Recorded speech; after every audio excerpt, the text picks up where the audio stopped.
Hey, welcome. So today we are diving into a story that's playing out almost completely in the shadows, but it has these huge implications for, well, all of us. We're talking about China's quiet, secretive, and frankly, unbelievably fast buildup of nuclear weapons. Let's get right into it. So picture this. Not long ago, Western leaders sat down with China's President Xi Jinping. They talked about trade, they talked about human rights, the usual stuff. But here's the thing our source material points out. One of the most critical topics was just left off the table entirely. This quote from Simon Tisdall really gets to the heart of what we're looking at today. A huge, dangerous issue that everyone seems to be ignoring. So, how does that even happen? How can one of the biggest military expansions in modern history be going on with so little public conversation? It's a real puzzle, and it's basically the frame for our whole investigation into this silent buildup. And this really puts things into perspective. We spend a lot of time, and rightly so, worrying about huge crises like climate change and pandemics. But our source material makes the case that the uncontrolled spread of these weapons, well, that's the most immediate existential threat we face. It just raises the stakes to a whole different level. And you have to understand, this isn't just about China. What they're doing is actually a part of a much bigger and honestly a pretty terrifying trend. So let's zoom out for a second and just take a look at the global picture of this new arms race.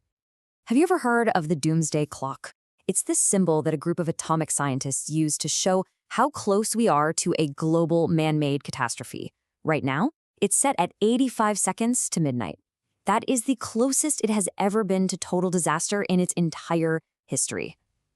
Ever. And if you want a number to back that up, here it is.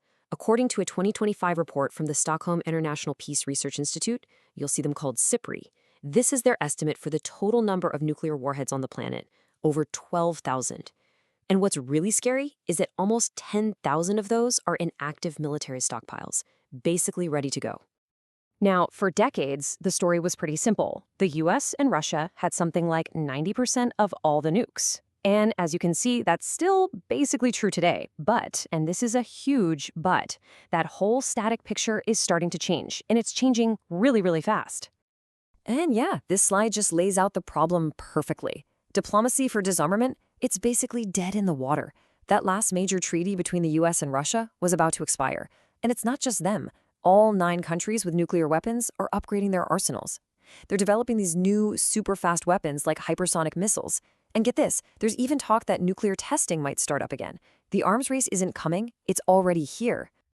Okay, so let's zoom back in, because right at the heart of this new arms race is China's just unprecedented sprint to grow its arsenal.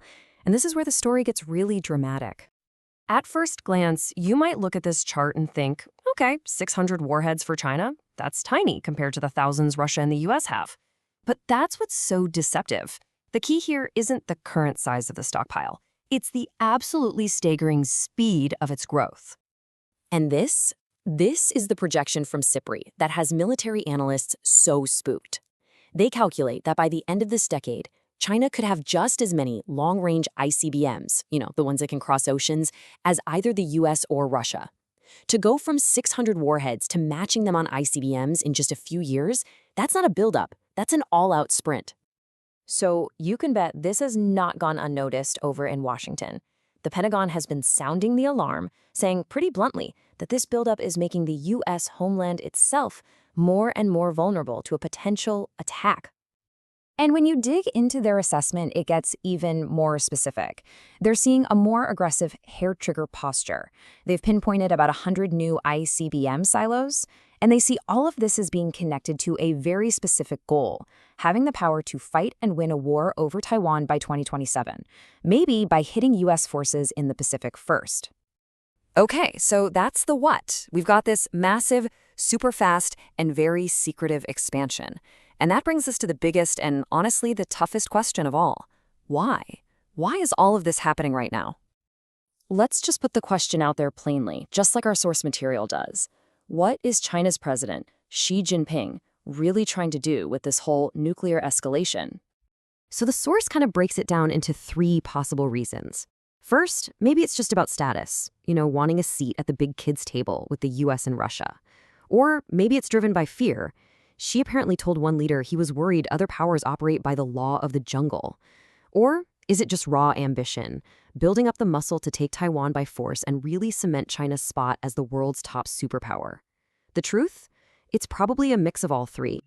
And this brings us right back to where we started. You have this incredibly fast arms buildup, you have unclear motives, you have tensions rising, and yet the overwhelming response from the rest of the world has been silence. And what's so weird about all this silence is this huge contradiction. I mean, publicly, China's official line is that the big nuclear powers have to be the first ones to disarm. But in reality, they are in the middle of one of the fastest buildups we have ever seen, all while refusing to even say what their own minimum level of security looks like. Which brings us back to that question from the beginning. When Western leaders meet with Beijing, why isn't this massive issue even on the agenda?